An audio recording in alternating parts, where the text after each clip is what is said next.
Ya, kita lanjutkan dialog lagi pemirsa. Saya ingin ke Pak Bento sebenarnya masih penasaran. Pak, kalau misalnya untuk teman-teman di sana, pasti kan usahanya banyak. Ada yang usaha penginapan, mungkin menjajakan makanan maupun minuman, oleh-oleh juga begitu ya. Sekarang ini teman-teman sudah mulai kembali melakukan aktivitas usahanya atau seperti apa, Pak? Kan sudah sebagian dibuka ya wisata di sana? Sekarang ini kalau yang untuk kulinernya itu karena pintunya belum dibuka, ya masih seperti semula, cuman ya ada perbedaan sekarang ini. Kalau misalnya ada yang mau jajan ini juga bisa, ini tapi cuman lokalan saja. Kalau untuk wisatanya yang dari luar kan tidak bisa masuk karena jalan masih ditutup. Nah, Begitu. Pak, tapi kalau dari sisi pengusaha nih Pak, selama PPKM gitu ya, Iya. buat Bapak dan teman-teman yang di sana, apakah mendapatkan insentif Pak gitu? Artinya untuk mengurangi beban operasional mungkin dari pajak, subsidi listrik atau apapun itu bentuknya. Kalau untuk subsidi itu di sini tidak ada. Cuman kemarin itu ada bantuan itu sembako. Ada bantuan sembako satu kali itu. Ada dari, kalau tidak salah, Polres Kulon Progo apa ya itu. Oke. Dan itu hanya diterima satu kali oleh Pak Bento dan rekan-rekan? Iya, itu pun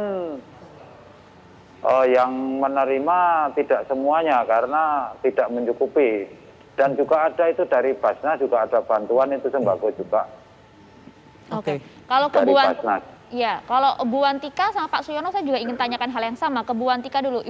Ibu selama ini sudah pernah menerima subsidi atau bantuan bagi pekerja seni di sana tidak dari pemerintah misalnya?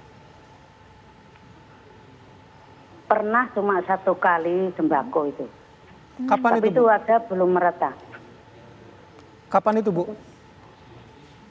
Bulan berapa? Oh, sebelum PPKM kok. Tahun lalu jadi ya Bu ya? Iya tahun lalu. Itu aja nggak merata. Sudah Nggak merata semua seni maksudnya. nggih. Sudah pernah kemudian berkomunikasi kepada pihak pemerintah setempat dalam hal ini misalnya kecamatan atau RT, RW kelurahan gitu, Pak. untuk kemudian ikut masuk dalam daftar bansos misalnya Bu? Enggak, saya nggak ngomong gitu. Yang penting saya ini bisa kerja lagi gitu aja. Pokoknya nggak tergantung pada bansos gitu. Oke. Meskipun memang sebenarnya kondisinya cukup dengan kekurangan ya Bu ya? Iya, itu kekurangan, tapi saya tidak temukan itu. Nah, rencana Ibu Wantika gimana Bu? Mungkin dalam masa yang akan datang, kalau melihat pandemi ini kan juga belum tentu 1 bulan, 2 bulan, 3 bulan ke depan akan selesai. Nah ya, yang saya minta itu harus bisa pemerintah bisa segera membuka lapangan seni ini supaya bisa kerja kembali gitu. Oke.